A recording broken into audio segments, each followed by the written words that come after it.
Hello, I'm Paul Sparrow, the director of the Franklin Roosevelt Presidential Library and Museum, and welcome to this program. We have a wonderful partnership with the Mid-Hudson Anti-Slavery History Project. We've done a series of programs with them over the years, and I think it's very important that we understand that history is not discrete. It's a continuum. So issues that people were dealing with 100, 200 years ago, we're still dealing with today.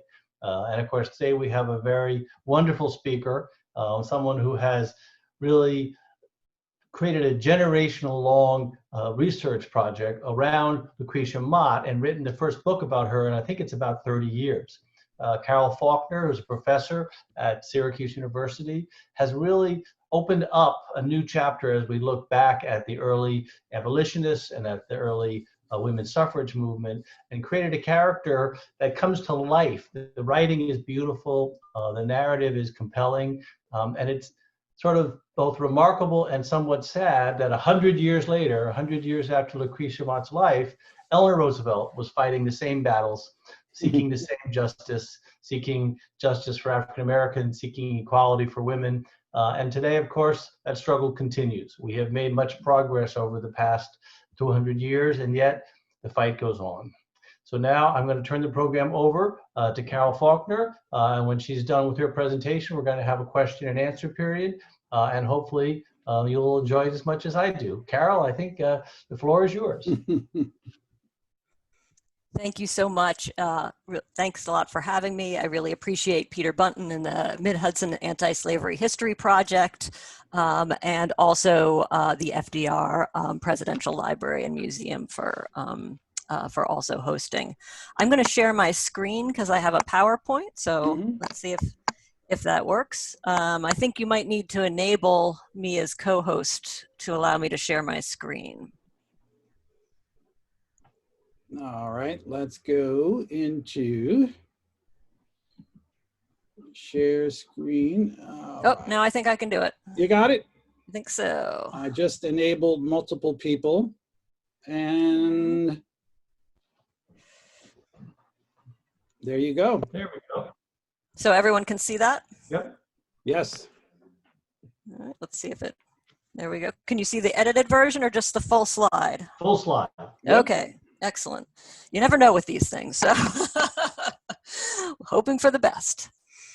So I'm always delighted to speak about Lucretia Mott, the famous Quaker minister, abolitionist, and feminist. And in my presentation today, I'm going to discuss three main topics.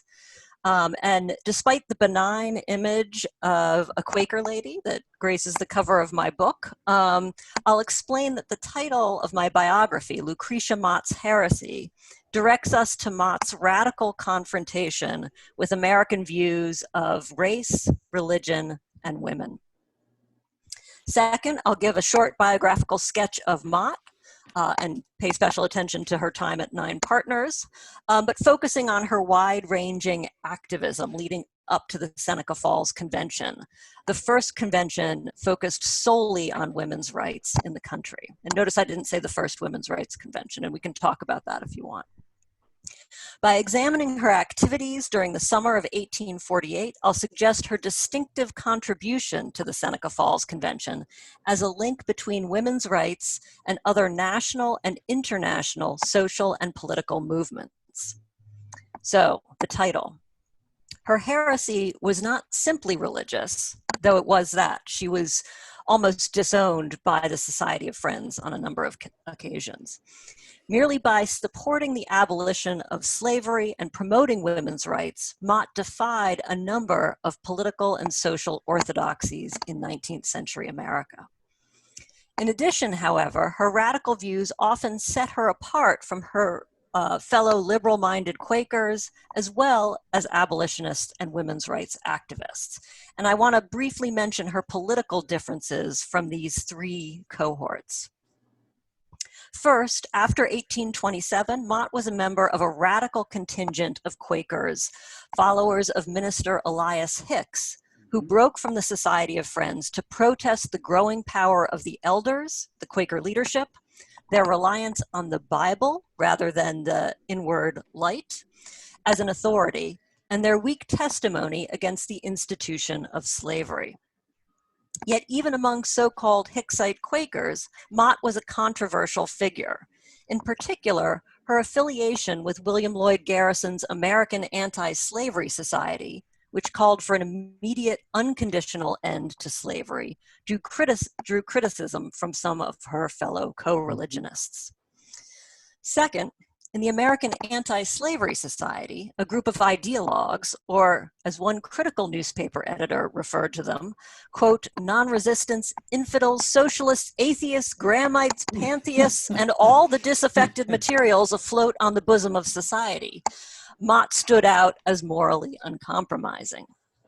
Mott refused to buy or consume any goods produced by slaves, and she believed other abolitionists should do the same, and she was not afraid to tell them so. And though she was willing to help fugitive slaves on their journey, she opposed the purchase of slaves in order to free them because she believed such actions acknowledged slavery's economic legitimacy. And when other abolitionists turned to party politics to solve the entrenched problem of slavery, Mott demurred. She viewed the American political system as fundamentally corrupted by its ties to slavery. All of these views brought her into conflict with allies in the anti-slavery movement. Third, Mott's opposition to party politics also caused discord with her fellow women's rights activists, most notably Elizabeth Cady Stanton, who saw women's right to vote as central to achieving other feminist goals. And I'll talk a little bit more about this difference between Mott and Stanton when I get to the Seneca Falls Convention itself. More importantly, Mott saw women's rights and other social and political movements, such as anti-slavery, Indian reform, prison reform, temperance, peace, and democracy, as interconnected. When, after the Civil War, Elizabeth Cady Stanton and Susan B. Anthony broke with the anti-slavery movement over the relative priorities of Black male suffrage and women's suffrage, Mott objected to this false distinction among rights. And last, but certainly not least, Mott embraced the term heretic. Mott declared that it was the obligation of reformers to, quote, stand out in our heresy, to defy social norms, unjust laws, and religious traditions. Her choice of the physical verb to stand was deliberate. Mott rejected the idea that the peace testimony of Friends meant quietism.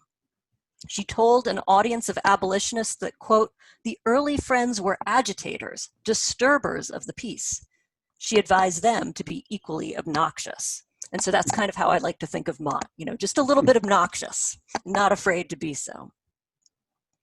Mott's willingness to claim the mantle of heretic, then, helps us understand her radicalism. She criticized American churches, including her own, for their elitism, misguided traditions, and failure to disavow slavery. Her uncompromising egalitarianism made her unusual even among other abolitionists. And her commitment to abolition and racial equality over women's suffrage was unique among 19th century feminists. So for the rest of my time today, I'll offer a brief overview of Mott's life and career up to the Seneca Falls Convention. And then I'll discuss her important contribution to the early women's rights movement, connecting women's rights to other social and political movements. So Lucretia Coffin was born in 1793 on the island of Nantucket. Her prominent Quaker family included the first white settlers on the island and produced many other notable Americans like patriot Benjamin Franklin and astronomer Maria Mitchell. Her father, Thomas Coffin, was a whaling captain who dabbled in the China trade. And like many Nantucket women, her mother, Anna Folger Coffin, ran a small store in the household while her husband was at sea. And the house where Lucretia Mott grew up on Nantucket is now a restaurant, so you can eat there if you ever go to Nantucket. In 1804, the Coffins moved to Boston, and they soon sent Lucretia to a Quaker boarding school called Nine Partners in Dutchess County, New York. This school was founded by the radical Quaker preacher Elias Hicks as part of the New York Yearly Meeting, and her future grandfather-in-law, educator James Mott. The Society of Friends had rejected slavery as sinful at the end of the 18th century, and Quaker education instructed children in anti-slavery ideas. At boarding school, Lucretia used a natural history textbook by Priscilla Wakefield, and you can see that on the left of the slide, that taught that it was evil to consume goods produced by slaves. In addition, the famous illustration of the cruelly overcrowded slave ship, the Brooks, which is on the right, adorned the wall. She memorized the didactic poems of William Cowper, including one called the, quote, Negro's Complaint, which began, "Forced from home and all its pleasures, Afric's coast I left forlorn, to increase a stranger's treasures, o'er the raging billows borne." And this concept of greed being one of the fundamental causes of slavery stayed with Lucretia Mott, as did the poetry of William Cowper. It's one of the most frequent things that she quoted after the Bible, and she had memorized it all at 9 Partners. Eventually, as many of you probably know, Lucretia became a teacher in the school and later married her fellow teacher, James Mott, who was, again, the grandson of one of the founders. And I would say that one of the famous stories of Lucretia's time at 9 Partners is when she became a teacher, she discovered that the female teachers were paid less than the male teachers. And, you know, I'd like to think that maybe this originated in a conversation with James. How much are you making? You know, he tells her, and then she says, well. So, but another thing that she often said about James was that he didn't really love teaching. He didn't ever like to be the center of attention. So he preferred to be a background player. And after leaving 9 Partners, he never was a teacher again. And so here's the happy couple. And I always say that because, of course, they don't look particularly happy, as no one does in the 19th century in photographs, but they actually had a very long, loving marriage. They were married for over 50 years by the time James died. This image is from 1842. And in their entire marriage, I only found 2 disagreements, which I'm happy to talk more about in the Q&A.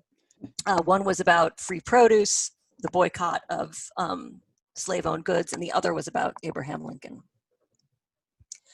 After the couple moved to Philadelphia in 1811, Mott taught in a Quaker school while starting her family, and she eventually had 6 children, 5 of whom lived to adulthood.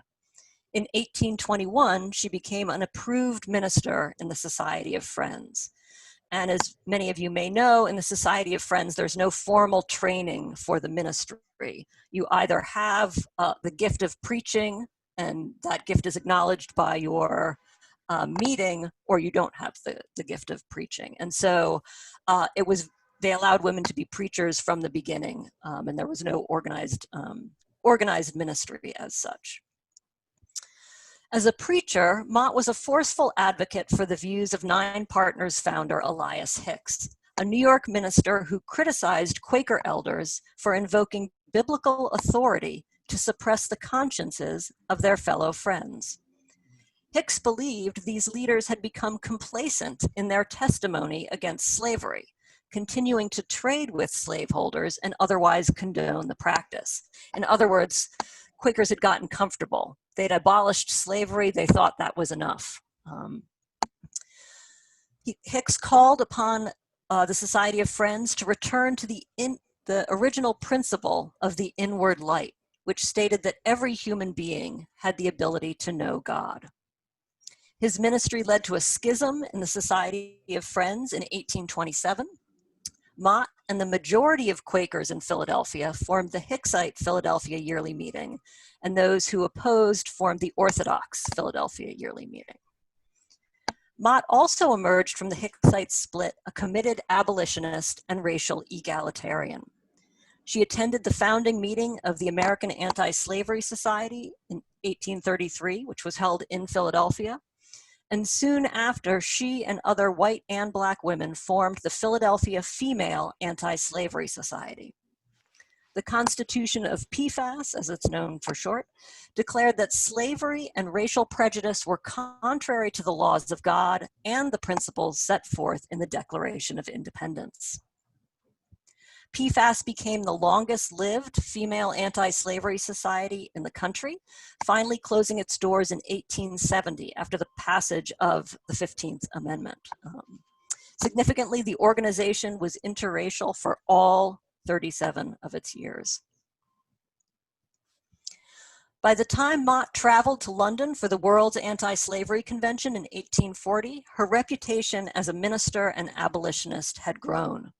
In Great Britain, she addressed large audiences, including 500 spectators in London and 300 in Dublin.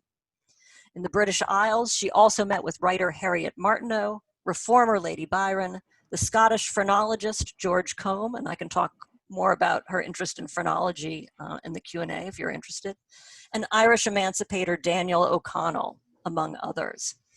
And Mott also sat for her portrait with the painter of this famous painting of the World's Anti-Slavery Convention by Benjamin Robert Hayden. Both she and James went to his studio in London, sat for their portraits being painted, and James is right here.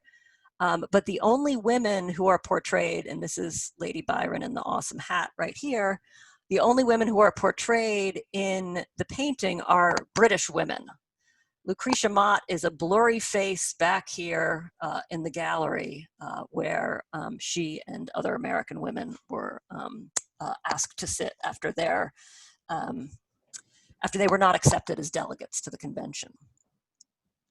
In London, Lucretia Mott also met, oh, I forgot one thing. Benjamin Robert Hayden said of Lucretia Mott, I'm going to save a spot in my painting for a beautiful believer in the divinity of Christ. And so he believed Mott was not such a person, even though, of course, she was a Quaker minister. So Mott also met Elizabeth Cady Stanton in London at the World's Anti-Slavery Convention. And The History of Women's Suffrage, published by Stanton, Anthony, and Matilda Jocelyn Gage in 1881, dates the origins of the women's movement, both in England and the United States, to the World's Anti-Slavery Convention. It's unsurprising that Stanton and her collaborators would mark the convention as significant, especially Stanton. The conference was a pivotal moment in Stanton's life. She attended the meeting as her honeymoon after marrying abolitionist Henry Stanton, with whom she bore 7 children. Second, at the London Convention, she met Mott for the first time. Stanton saw Mott as a role model for the rest of her days, and she described her in London as a revelation of womanhood. Third, according to the History of Women's Suffrage, the conference's refusal to seat American female delegates provoked Stanton and Mott to call a women's rights convention when they returned to the United States. And I have on the slide the passage from the History of Women's Suffrage, portraying this momentous conversation. As Lucretia Mott and Elizabeth Cady Stanton wended their way arm in arm down Great Queen Street that night, reviewing the exciting scenes of the day, they agreed to hold a women's rights convention on their return to America, as the men to whom they had just listened had manifested their great need of some education on that question. Historians have generally accepted that this conversation occurred and acknowledged the convention as an essential moment on the road to Seneca Falls. Yet Mott did not record this conversation in her diary, and for her 3 months in Great Britain, it's the only time in her life that she actually kept a diary. Or indeed any conversation with Stanton on women's rights. They talked about religion, they talked about education, they talked about a variety of subjects, but they did not talk about holding a women's rights convention. Nor did Mott's husband, James, mention it in his account of their journey 3 months in Great Britain. Despite their immediate sense of connection, Mott and Stanton viewed the World's Anti-Slavery Convention from different perspectives. Mott attended as a committed abolitionist and the female leader of the American anti-slavery delegation. Mott saw anti-slavery and women's rights as part of the same reform impulse to liberate the individual from the bonds of tradition, custom, and established religion. And at the World's Anti-Slavery Convention, her priority was the struggle against slavery. For Stanton, however, the convention illustrated the need for a women's movement that was separate and independent of any other social movement.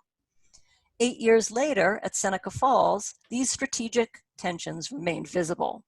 Should the women's rights movement ally with other movements for social justice? What was the relationship between women's rights and the struggle for racial equality? Let's see. The Seneca Falls Convention was held on July 19th and 20th, 1848, as many of you know. And significantly, the convention occurred at that place and in that moment because Lucretia Mott was traveling in central and western New York that summer. And Mott's travels in the summer of 1848, particularly in the period immediately preceding the Seneca Falls Convention, demonstrate her understanding of the interconnections between national and global movements for equal rights, abolition, religious freedom, native rights, and political independence. Mott's first stop was Genesee Yearly Meeting, an annual gathering of Quakers from across the region held at the Farmington Meeting House, and that's on the lower left. With strong echoes of the earlier Hicksite schism, Genesee Yearly Meeting split, with Mott's allies, led by Thomas McClintock, protesting the, quote, spirit of prescription and intolerance that limited Quakers' sacred right to protest. And in particular, the Quaker leadership, the elders, were chastising Quakers who protested against war, against slavery, and against intemperance. The separatists also advocated equality in the human family, ending the tradition of hierarchy between men's and women's meetings in the Society of Friends. Next, Mott and other members of the Joint Indian Committee traveled to the Cattaraugus Reservation. Quakers had formed the Joint Indian Committee in 1838 after the Ogden Land Company forced Seneca Indians to sign the Treaty of Buffalo Creek, removing them to Indian Territory. By 1842, Mott and the Joint Indian Committee had helped negotiate a supplemental treaty, which allowed the Seneca to remain in New York, but at great cost. The Seneca retained control of two reservations, the Allegheny and Cattaraugus, under this new agreement, and ceded the Buffalo Creek and Tonawanda reservations to the Ogden Land Company. And they ultimately refused to give up the Tonawanda as well. In 1848, when Mott visited, Lucretia observed that the Seneca were seeking larger liberty, more independence. The Seneca continued to chafe at the leadership of chiefs who had negotiated the Treaty of Buffalo Creek. And in 1845, they had decreed that the approval of 2/3 of the Assembly of Chiefs and Warriors and 2/3 of the adult male population was necessary for any land sale. The Seneca Nation's 1848 Constitution confirmed these changes by creating an elected body of leaders. And that Constitution that the Seneca were writing that summer is still in effect today. But Lucretia Mott was ambivalent about the impact of Quaker involvement on Seneca women. In 1839, when the Indian Committee discussed what they perceived as the sad state of things among Seneca women, Lucretia suggested that they might actually consult Seneca women themselves. In her words, a council of squaws. And of course, now we know that squaw is an offensive term. And so, though her use of the term squaw revealed condescending assumptions about Indian women, she saw the imposition of Victorian domestic ideals as heavy-handed. Other Quakers unfortunately dismissed her comments, and in 1847, 1 year before the Seneca Falls Convention, the Joint Committee advised the Seneca that, quote, no community can be virtuous and happy which is not chastened by the controlling example of female delicacy and refinement, thus, holding Seneca women to the same standards to which they held white women.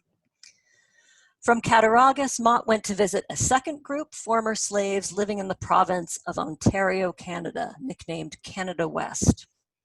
Since the British abolished slavery throughout their empire in 1833, Canada had become an important destination for fugitives from the United States. By the time Mott visited, approximately 12,000 former slaves had settled there.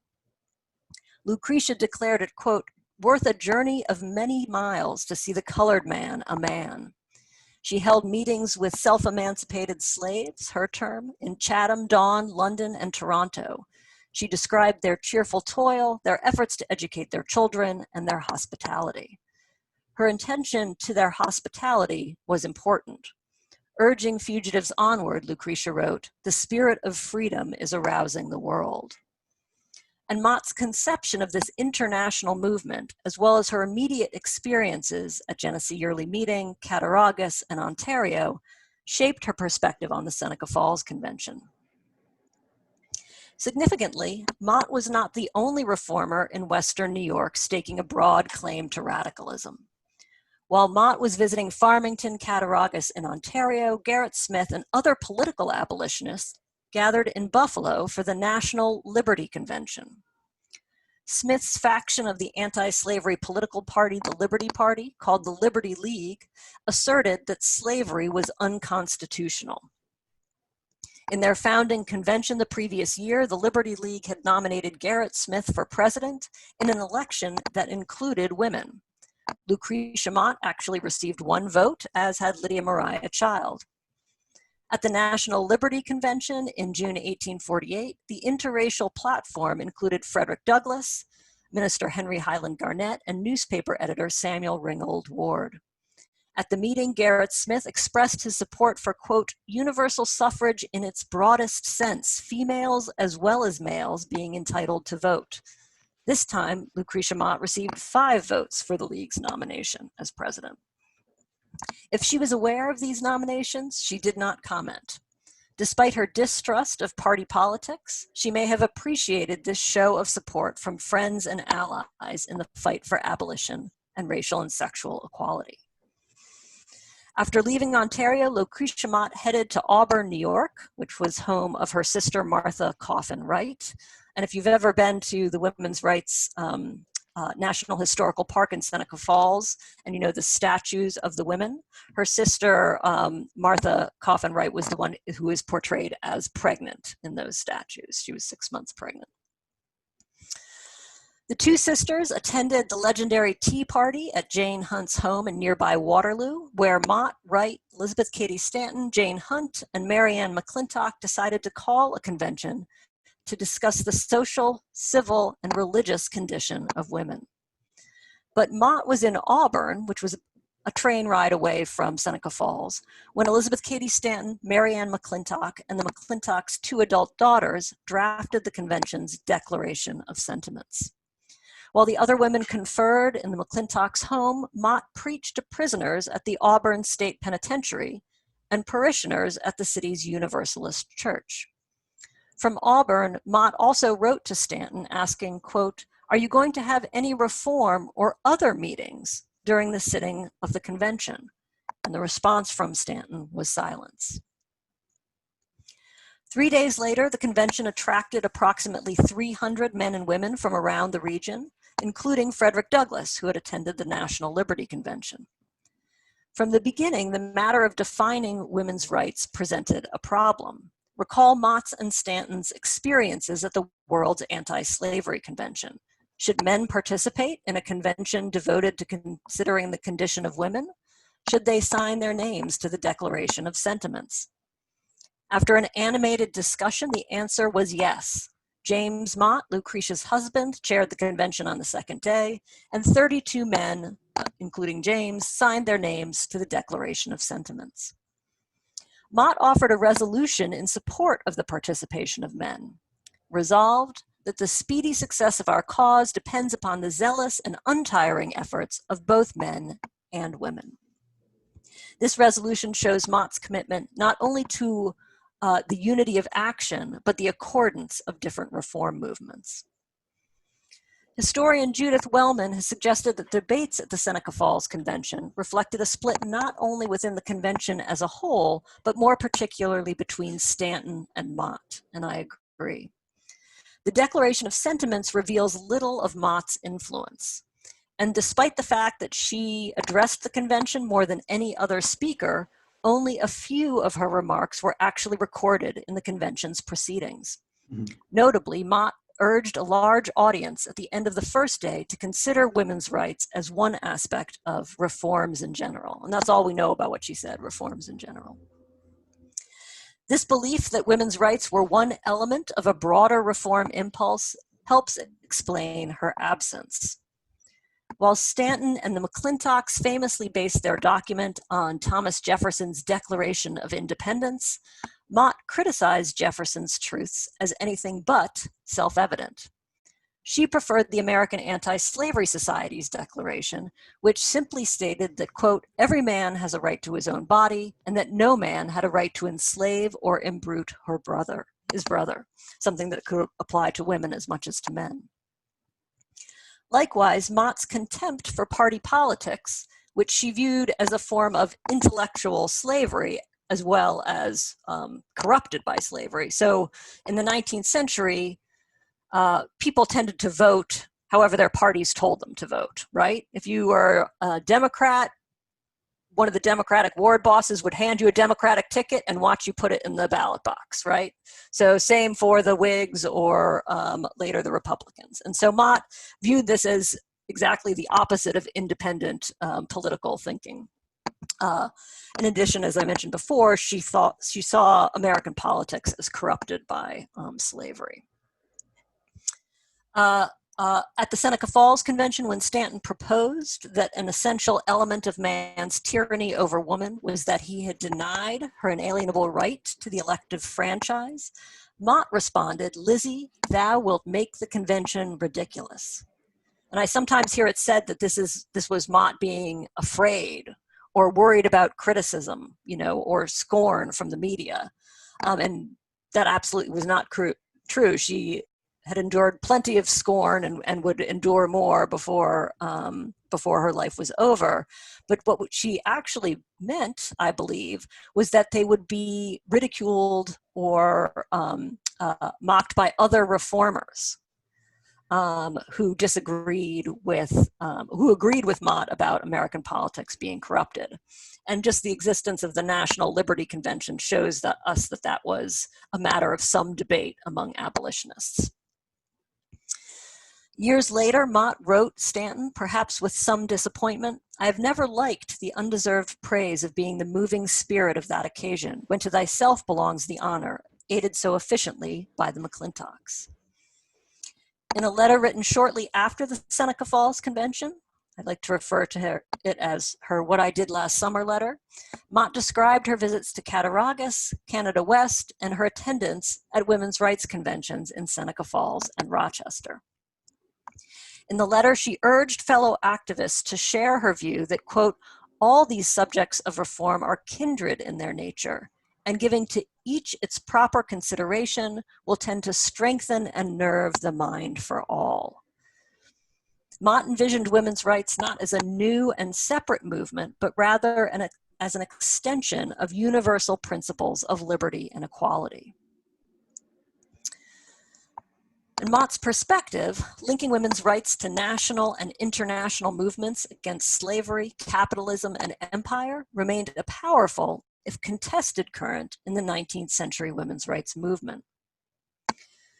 By her death in 1880, Mott's controversial views on religion, race, and women's rights had become more acceptable, a fact that contributes to her benevolent image. At the end of 1848, however, Lucretia had written that, quote, it seemed as though a new era was breaking in upon us. Commenting on the revolutions in Europe, the slavery and peace question, agitation in all the churches, and the enlargement of women's sphere, Mott observed, we can but hope for some mighty overturning. Mott's perspective reminds us that the Seneca Falls Convention was a revolutionary moment in a year of local and global uprisings. And Lucretia Mott, as the representative of an international community of activists dedicated to overthrowing traditional authority, was one of its leading radicals. Thank you very much, and I'm happy to take any questions. I'm going to end my slideshow, and I'll stop screen sharing so we can all see each other. Well, that was fantastic. Thank you. I have a couple of questions, then I believe we're going to try to use the chat. Is that right, Peter, for people to submit questions? That's correct. Yep. So first, I'd like to go back to something you said regarding her relationship with her husband and the disagreement they had over Lincoln. Tell me more. Yes. So the Civil War did not necessarily change her mind about politics or politicians. And so she, and in addition, her son-in-law was disowned from the Society of Friends for joining the Union Army. And this was a frequent occurrence during the Civil War for the Society of Friends. And he was a member of John C. Fremont's army in the West.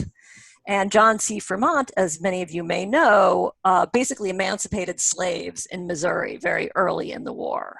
And Lincoln overturned that order from Fremont.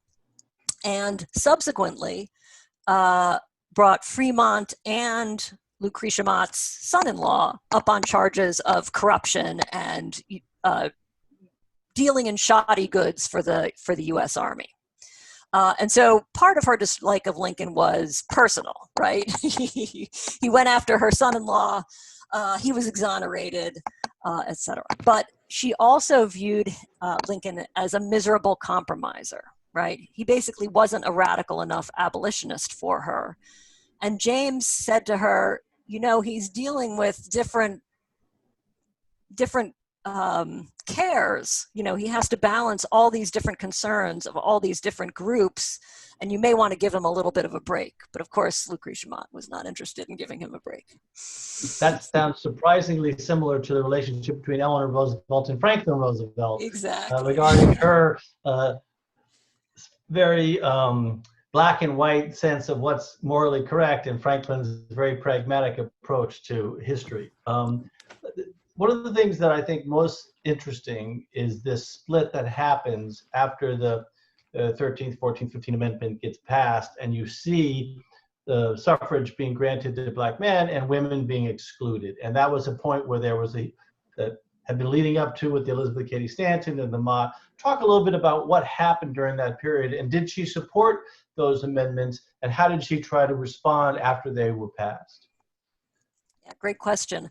So as a member of the Philadelphia Female Anti-Slavery Society, after the Civil War ended in 1865, the Philadelphia Female Anti-Slavery Society devoted all its efforts to gaining African-American men the right to vote. And so Mott participated in that. So they were petitioning, sending out pamphlets, raising money. They also worked on some issues like integration of streetcars in Philadelphia and other similar kinds of issues to create an equal playing field. But Mott was very much supportive of the 14th and 15th Amendment. And when women's suffrage activists formed two competing women's rights organizations, they both sort of vied for Lucretia Mott, right? They both kind of wanted her endorsement of their organization. And they would appoint her, you know, like vice president without consulting her and things like that of the organization. And it was literally making Mott sick after the, after 1870, you know, Susan B. Anthony would come talk to her, and she was like, I just had to go to my room. I felt so ill after that conversation, because it bothered her so much that reform seemed to be narrowing rather than becoming more expansive after the Civil War. And she, of course, she'd also gone through many, many more, you know, schisms in the Society of Friends, schisms in the anti-slavery movement, you know, so she had a lot of experience about how painful these kind of political disagreements were. She took no joy then in their passage, despite the fact that it did show tremendous progress. The passage of the 14th and 15th Amendment? Right. Oh, no, she definitely celebrated the passage of the 15th Amendment. And that is when PFAS finally decided to close its doors, as well as the American Anti-Slavery Society.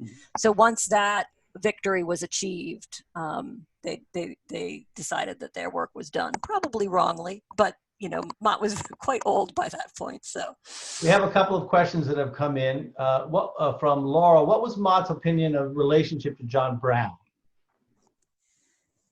Good question. So Mott, of course, was a pacifist or non-resistant, as they were called in the 19th century. So she would not have supported John Brown's methods at all.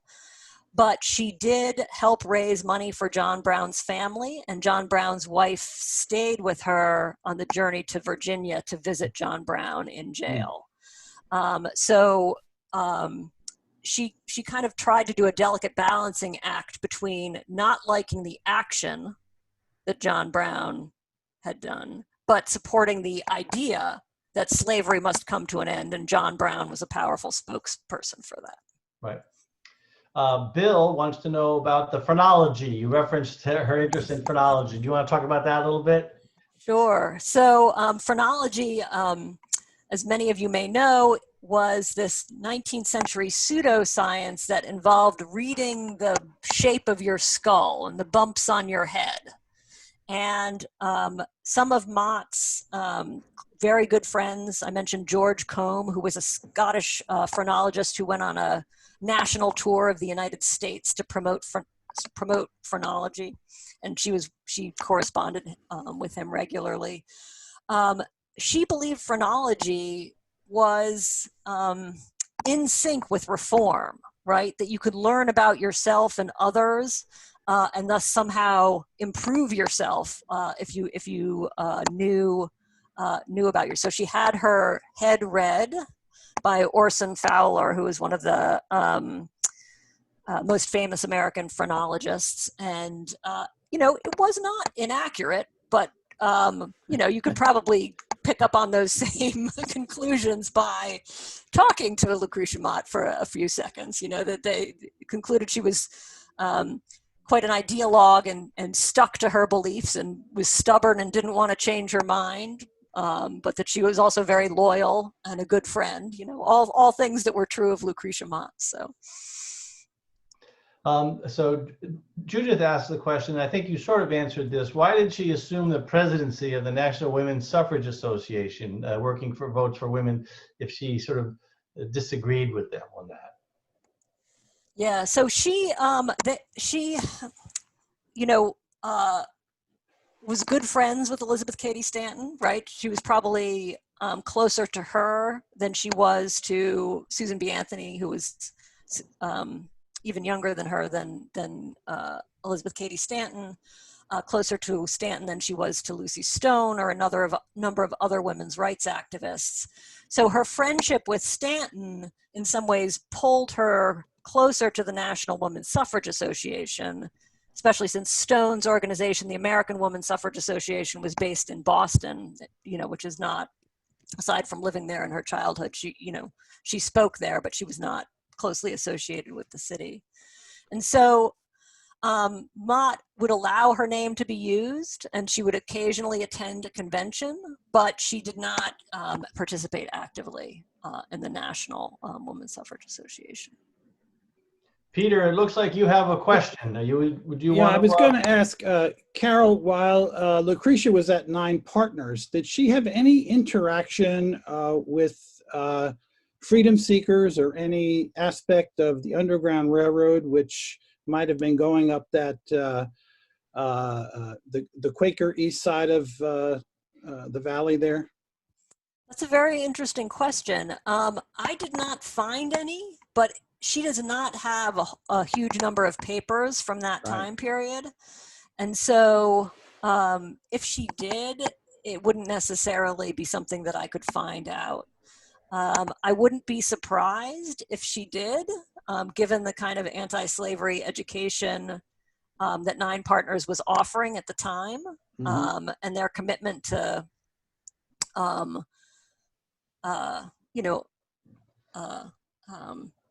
free produce and other similar kinds of related movements as well. So I wouldn't be surprised, but I didn't find any record of it. Okay, thanks. You referenced the 19th Amendment, and I mean, it was 40 years after she passed, but do you draw a direct line from her work and her efforts to the passage of the 19th Amendment? I mean, I think, well, one of the things that I think I should say is that Mott ultimately did support women's suffrage, right? She expressed skepticism at the Seneca Falls Convention of it being an ultimate goal for the movement. But she soon after said, well, if men have this right, women should have it too. And if either of them choose to use it or not use it, that's up to them, so I don't know if her husband, James Mott, for example, ever voted. As a Quaker and as an abolitionist, he also may have felt that the process was too corrupt to participate in. But I'd say, so she eventually came around to suffrage. She supported women's suffrage. It wasn't her principal cause and goal.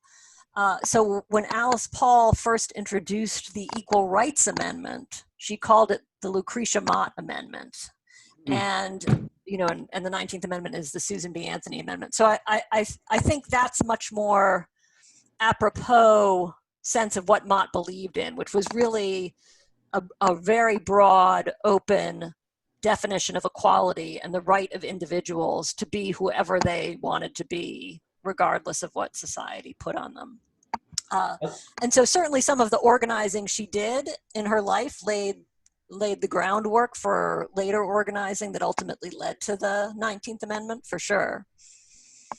Any of you who are new to Zoom, if you want to ask a question, if you just roll your mouse over at the bottom of your screen, you'll see a little window that says chat. You can click on that, and then there's a little field at the bottom of the right-hand side there where you can type your questions in.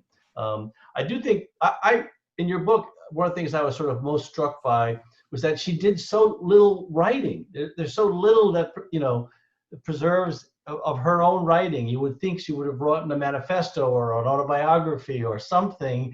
And, we had the same frustration with Franklin Roosevelt. He never wrote anything really in that look back at my life sort of thing. Why do you think that was? I mean, she lived a long time. She had plenty of time at the end of her life to do that kind of reflection. Yeah, she didn't believe she was talented as a writer. So she viewed her venue as speaking, preaching, oral communication, and she kind of chose her lane and stuck to it. She wrote a couple of very small things for anti-slavery publications, kind of fundraising things, but she didn't really feel comfortable doing it, and as I said, she only kept a diary for 3 months of her life. She wrote voluminous correspondence, much of which is still around. But for her speeches, the only one we think she edited after she gave it was the Discourse on Women, which she gave in 1849. And so she, most of what we have for her speeches are written down by other people, right, who were transcribing them for newspapers or meeting records. But it does look like Discourse of Women, before it was published in pamphlet form, she did go back and edit it a little bit. But that's the extent that we have of her. I know it was the style of the day, but the photographs of her look so dour and so dark, and yet the descriptions of her preaching, the descriptions of her speeches and her presentations, she comes across as this incredibly sort of dynamic and charismatic figure. It's very hard to sort of put those two contradictions together. Just the style. I mean, she really was quite a dynamic speaker. Yeah, and she was funny too, right? She liked making her audience laugh. She enjoyed laughing herself, and so going to hear a lecture was a form of entertainment in the 19th century. Mm-hmm. And so, if you were going to attract audiences, you had to be good and you had to be charismatic. I mean, I think one of the things that was interesting about, she was very, very tiny. She was under 5 feet and she weighed about 90 pounds. And also at her most famous, she was a grandmother, a married woman. She was a minister, so she was kind of this, in some ways, a safe woman speaker, right? She had all these identities that protected her from a lot of criticism as a woman, as a minister, as a grandmother, right? You're not questioning grandmother's virtue, and so she had all these identities that she made work for her, and so people would come see her as a point of interest in many ways, just, this is unusual. Let's go see what this is all about. Well, there were certainly a lot of people traveling the country at that point, speaking out very forcefully, particularly on the abolitionist side, but also on the pro-slavery side. I mean, we have to acknowledge that at that point, a majority of Americans supported slavery, in the North as well as the South. And so she was really speaking to try to convince people. She was trying to move the needle. She was often speaking to sympathetic crowds, but she was also trying to change the minds of a majority of Americans who supported slavery at that point. Peter, you have another question? Can I actually say something about that? Of course. Too. She actually spoke, at least in Virginia, Delaware, Maryland, probably more than other Northern abolitionists. Again, she didn't risk attack like William Lloyd Garrison because she was a woman. But she was actually very committed to speaking to people who disagreed with her.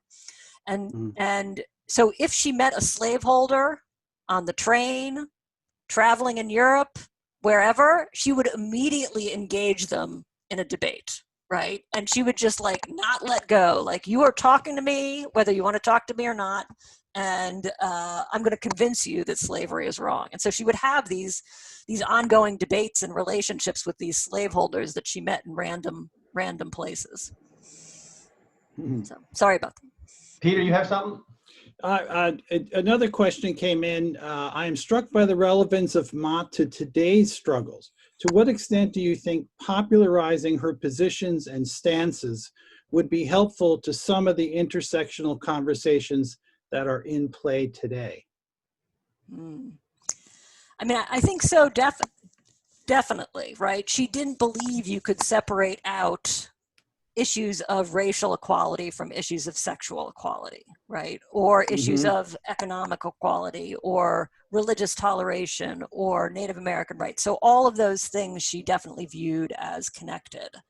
And I would say, I often thought one of her most famous phrases is truth for authority, not authority for truth, which, I thought was a very nice motto for America in recent years.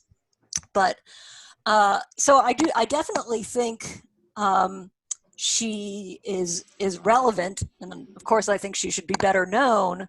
But I do often wonder if the fact that she's a minister, the fact that she seems kind of almost a saint, otherworldly, not real to us, sort of limits that accessibility for today's political movements.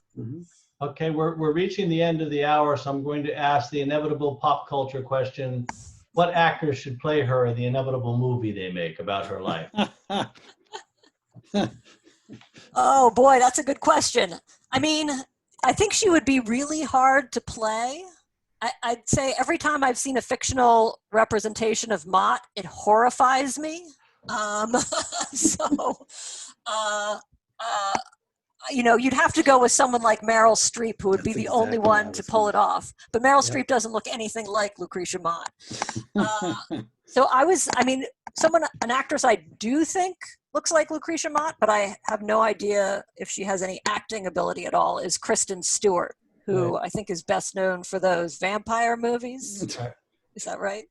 But I don't think I've ever seen her act in anything because she, I haven't watched the vampire movies. Well, in many ways, the earlier part of her life when she's younger is where most of the drama happens. Again, all the photographs of her as this old lady with the hat and the sunken eyes, whereas I think as a younger woman, she was probably really quite a remarkable presence. There must have just been this aura and this energy that she generated to take on the status quo in the way she did, and to find a way to never be marginalized or,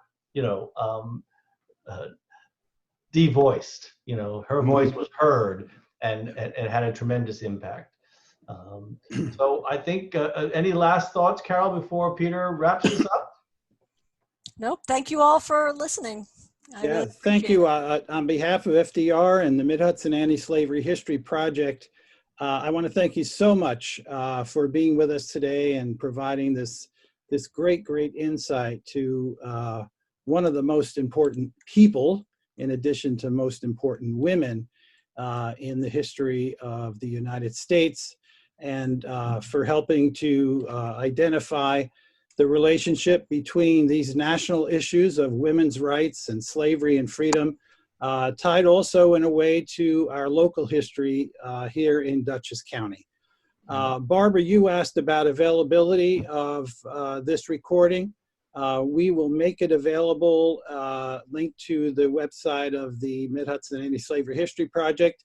And Paul, it's going to be available through FDR as well. How's that going to work? Or Cliff? We'll have to see. I think we're probably going to push it out not until next week, but we'll try to find a time. Yeah, we're going to try to find a time next week. That's fine. Okay. So within the next week to 10 days or so, check at the FDR site or at the Mid-Hudson Anti-Slavery History Project site. And we'll probably post the link on our Facebook page, and we'll tweet it out, and it'll live on our YouTube channel. So we'll try to make sure that it's available. Great program. Thank you, Carol. I learned so much, and I love the book. It was really terrific. Thank you so much. Thank you all very much. Thank you, Paul and Cliff and everyone. Thank you. Bye now. Bye. Thank you.